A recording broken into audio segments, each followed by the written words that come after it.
Hello everyone, आप सभी का स्वागत है हमारे यूट्यूब चैनल में। तो जैसा कि हमने पिछले एपिसोड में देखा था, जो ली होता है वो आर्टिफैक्ट पेविलियन आया हुआ होता है जहां वो अपने टीचर मू लाओ को उन क्रिस्टल्स को दिखा सके। अब जब मू लाओ को ये पता चलता है कि यहाँ ली ने काफी अच्छी खासी अचीवमेंट गेन कर लिया और उसकी पावर्स भी अब अवेकन हो चुकी हैं और ली भी यहाँ अपने आप को साबित करना चाहता था, तो वो अपने टीचर से एक बेट लगा बैठता है कि अगर वो एक 4th लेवल का मैजिकल वेपन को रिफाइन कर ले तो एज अ रिवॉर्ड में उसके टीचर उसे क्या देंगे। जिसपे मूला उसे कहते हैं कि तुम मेरी ये जिंदगी भर का जो इनकम है वो अपने पास रख सकते हो, साथ ही साथ मैं इस आर्टिफैक्ट पेविलियन का हेरिटेज में तुम्हें सौंप दूंगा। अब आगे एपिसोड शुरू होता है जहां हम देखते हैं कि ली एक पुरानी सी स्टिक को उठा लेता है और वहां पे अपना प्रोसेस शुरू कर देता है। अब जैसे ही उसके मैजिकल वेपन का रिफाइनमेंट हो चुका होता है, अब वो लास्ट स्टेप पे पहुंचता है जो कि होता है क्रिस्टल पाउडर को उसके ऊपर छिड़कना। हम देखते हैं कि उसका वेपन तैयार हो जाता है जो पहले एक नॉर्मल सी स्टिक दिख रही थी,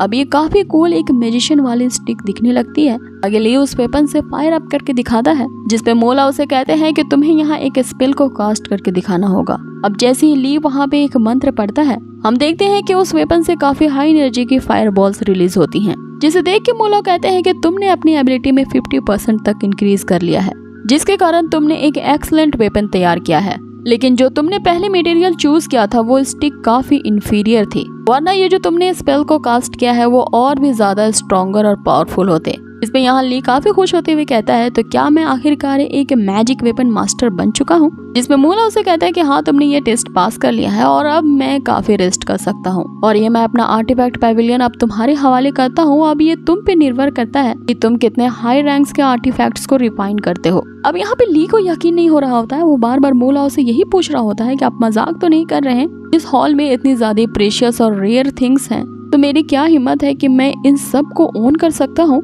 जिसमें मूला उस पे हंसते हुए कहते हैं कि तुम्हें ये सब आसानी से मिल गया इसलिए तुम ऐसा कह रहे हो, और मेरे तो इकलौते शिष्य तुम ही हो, तो मैं ये सब तुम्हें नहीं दूंगा तो और किसी दूंगा, और अगर तुम इस जिम्मेदारी को नहीं लेना चाहते तो मैं इसे अकेडमी के हवाले कर देता हूँ। जिस पे ली अब उनसे कहता है कि नहीं, मैं इसे पूरी तरह से संभालने के लिए तैयार हूँ। जिसमें मूला उसे कहते हैं कि अब इस मोल्ड मैन को इतनी फुर्सत मिल गई कि वो अपने फैमिली हैप्पीनेस को एंजॉय कर सके। अब आगे यहाँ सीन कट होता है और हम ली के राइवल फ्लेम लॉर्ड को देखते हैं, जो जी तोड़ मेहनत करते हुए वहाँ कल्टीवेट कर रहा होता है। अब हम जानते हैं कि वो फायर फैमिली से बिलोंग करता है, तभी उसके पास एक बंदा आता है जो उसे कॉन्ग्रेचुलेट करता है कि उसने उस क्रिस्टल वाइन्स के कंपटीशन में उसने 4th लेवल पे ब्रेक थ्रू कर लिया, जिसके बारे में फैमिली को पता चल गया है और काफी फैमिली उसके लिए खुश है। जिसपे फ्लेम लॉर्ड कहता है कि यहाँ रियल मैजिशियन बनना तो कोई बड़ी बात नहीं है, और इसमें इतना खुश होने वाली क्या ही बात है, क्योंकि मेरा रियल गोल तो उस ग्रेट मैजिस्टर के लेवल को ब्रेक थ्रू करना है। आगे यहाँ इन दोनों की बातचीत से हमें पता चलता है कि वो 3 ईयर कंपटीशन जल्द ही शुरू होने वाला है।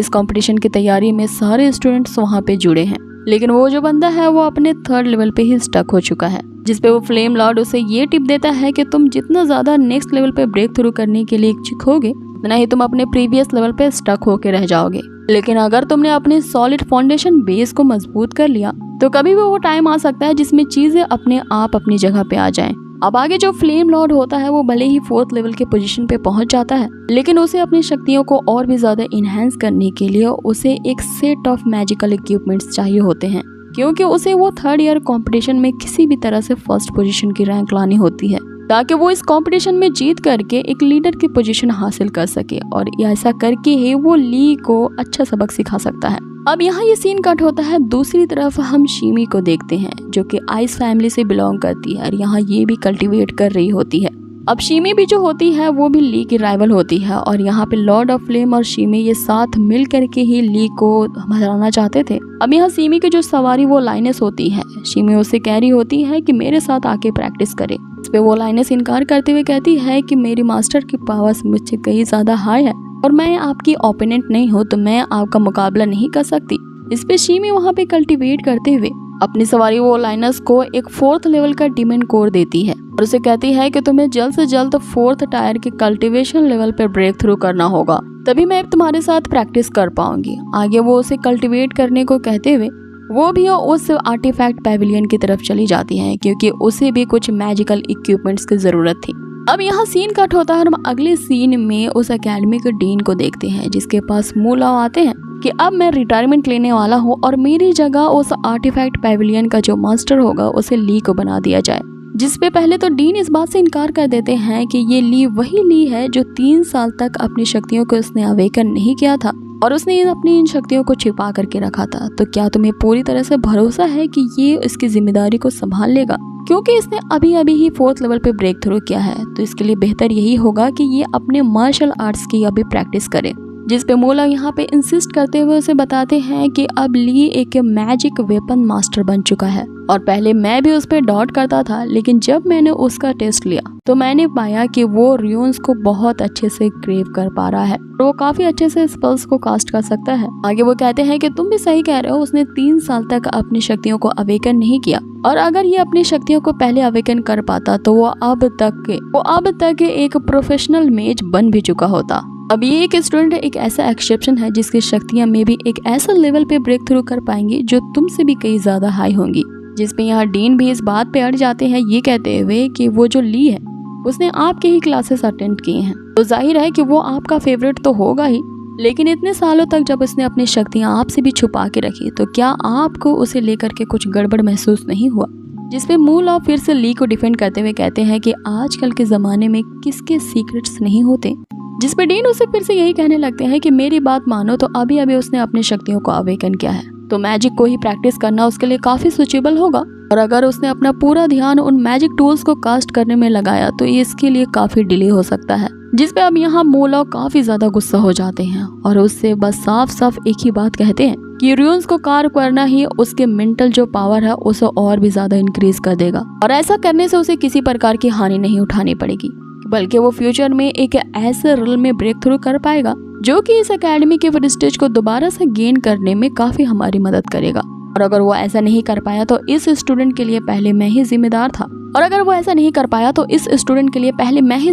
था और आगे भी मैं ही रहूंगा। इसलिए तुम सबसे पहले उसे एक टाइटल दो जो कि होगा आर्टिफैक्ट पैविलियन का न्यू मैजिकल वेपन मास्टर और उसे आने वाले फ्यूचर के लिए एक स्पेल कास्टर बनने दो। अब ये कहते हुए मूला वहाँ से चले जाते हैं कि अब मुझे रेस्ट करना है। जिसपे यहाँ डीन अब उनसे कहते हैं कि फिर देखते हैं कि आपका स्टूडेंट हमारी एकेडमी को नेक्स्ट लेवल पे कैसे ले जा सकता है और अब उसका फर्स्ट स्टेप क्या होगा। अब यहाँ सीन कट होता है और हमें एकेडमी का कॉरिडोर दिखाया जाता है जहाँ सारे स्टूडेंट अब उस आर्टिफैक्ट पैविलियन की तरफ जा रहे होते हैं क्योंकि वो उस आने वाले 3 ईयर कॉम्पिटिशन के लिए सारे बिजी हो गए हैं और उस कॉम्पिटिशन में जाने के लिए सारे कैंडिडेट्स को एक ऐसे रैंक मेजरिंग कंपटीशन में पार्टिसिपेट करना पड़ेगा जिससे उनके लेवल्स को डिटरमाइन किया जाएगा। अब इधर हम लॉर्ड फ्लेम को भी देखते हैं जो कि उसी बंदे से बात कर रहे होते हैं। उस कंपटीशन में अपने स्ट्रेंथ को और भी ज्यादा इम्प्रूव करना तो नामुमकिन है क्योंकि इतने शॉर्ट पीरियड में किसी भी कल्टीवेटर के लिए ये कर पाना बहुत ही मुश्किल है, लेकिन अगर उस कल्टीवेटर के पास 5 सेट हो वो भी मैजिकल वेपन्स के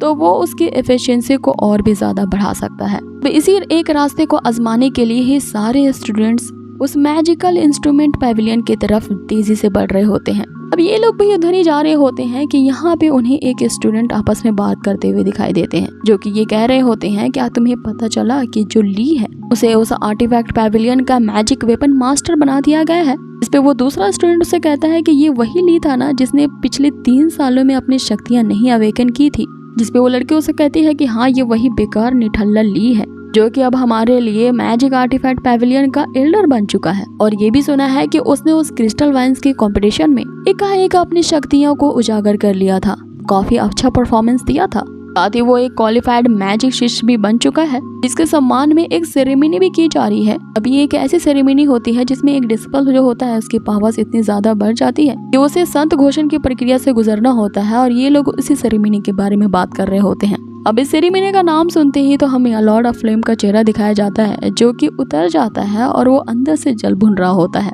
आगे यहाँ सीन कट होता है और हम नेक्स्ट सीन में देखते हैं कि अब जो ट्यूटर होते हैं वो यहाँ पे अनाउंस करते हैं कि वो शुभ घड़ी आ गई है कि हमें संत घोषण की प्रक्रिया आरंभ होती है और यहाँ ली को बुलाया जाता है सेरेमनी के लिए। ली के आते ही सारे लोग उसके अप्रिशिएशन करते हैं और यहाँ पे हम फैटी को भी देखते हैं जो उससे कहता है कि अब जो कि हमारा दोस्त उस आर्टिफैक्ट पैविलियन का मैजिक मास्टर बन चुका है, तो हम कभी भी चाहे वहाँ पे जा करके अपनी पसंद का मैजिक वेपन ले सकते हैं। जिस पर लिली उसे कहती है कि ऐसा थोड़ी ना हो सकता है कि ली भले ही उस पैविलियन का मास्टर है, लेकिन वो पैविलियन तो एकेडमी के ही अंडर होगा। अब ली उसे ओन नहीं कर सकता क्योंकि ये किसी की प्राइवेट प्रॉपर्टी नहीं है, ये तो हमारे एकेडमी का सेंटर ही है जो एकेडमी ही चलाएगी। लेकिन मुझे अब खुशी ये है कि ली ने अब अपनी शक्तियों को छुपाए नहीं रखा है, जिसकी वजह से अब कोई भी उसे बुली नहीं कर पाएगा। अब यहाँ पे लुई के ये कहने के साथ ही कि ये ली कितना ग्रेट है, हमारा एपिसोड यहीं हो जाता है फिनिश। सो गाइज, आप लोगों को ये आज का एपिसोड कैसा लगा मुझे कमेंट बॉक्स में जरूर बताएं, क्योंकि आपके कमेंट्स का मुझे हमेशा इंतजार रहता है।